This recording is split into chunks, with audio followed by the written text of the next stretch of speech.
Hi Dave, I'd just like to say sorry first off, because I had a McDonald's earlier on the way here. But don't apologise. Because I was coming to see you, I didn't enjoy it. I appreciate that. My original I don't think you need just be coming to see me to not enjoy McDonald's, to be honest. Well, as I was they take care of that themselves. As I was eating the burger and the fat was dripping onto my fingers, I saw your face. Did he have to be sitting on the front row? Because a slightly disturbing stalkerish aspect to what you're saying. I got here very early. You're not making it better.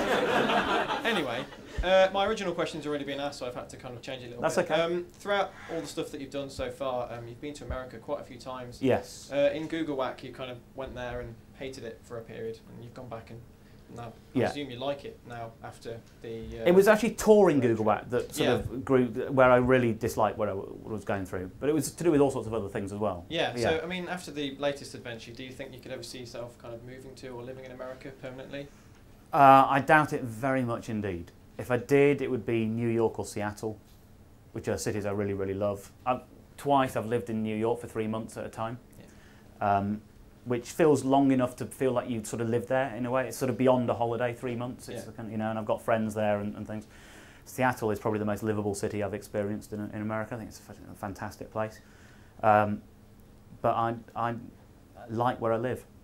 You know, it'd have to be some incredible career opportunity to make that happen, and I really don't imagine that's going to come my way.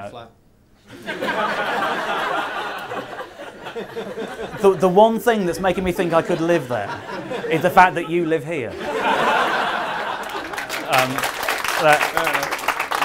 Right now I'm feeling really like that, yes, I could live anywhere other than Coventry University Karting Club. Would be a good idea. You watch us, David. I'm sure I should. But somehow you haven't sold it. I'll try better next time. Thank you. No problem. You must have spent God knows how many hours driving. Yes. How did you pass the time, bearing in mind there's a child in the room? You must be a very versatile driver to be able to get up to those kind of shenanigans while driving. Talking, mainly, and wittering, and finding things which aren't that amusing for ourselves. And there's a thing we go through, I think it was Alabama, and just finding road signs amusing for ourselves. So there's 3 towns in sequence on the road signs: Yellville, flipping Gasville. And just finding that, you know, suddenly that becomes quite amusing when you've been driving for 8 weeks. It's not in the moment, but it sort of becomes a kind of meme of its own.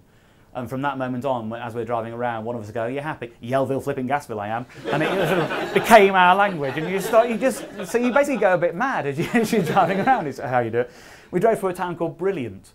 And you can't help but go, "Oh, look at the Brilliant gas station." And you're sort of just tickling yourselves constantly with words. So there was a bit of that, basically. So yeah, you just talk and witter and find things to amuse yourselves. Did you find out deep and personal secrets between yourself and the person you were travelling with? Well, they're secrets. But yes. Yes, we did. The book there is all sorts of sacrifice involved in this. I don't know if it's really answering your question, but it somehow landed in my head as you asked it. Andy, the guy who came out to replace Steph, he was already involved in the film from the beginning, and he helped me to sort of find Steph, and he couldn't come out in the first place because he was working on something else. He finished that. He had, I think, 1 day with his wife, and then he flew straight out, and he cancelled his daughter's christening to come. So yeah, absolutely. And the book is dedicated to his daughter for that reason. And obviously he talked about his family a lot, you know. So yeah, I did find out secrets about him, but they are secrets.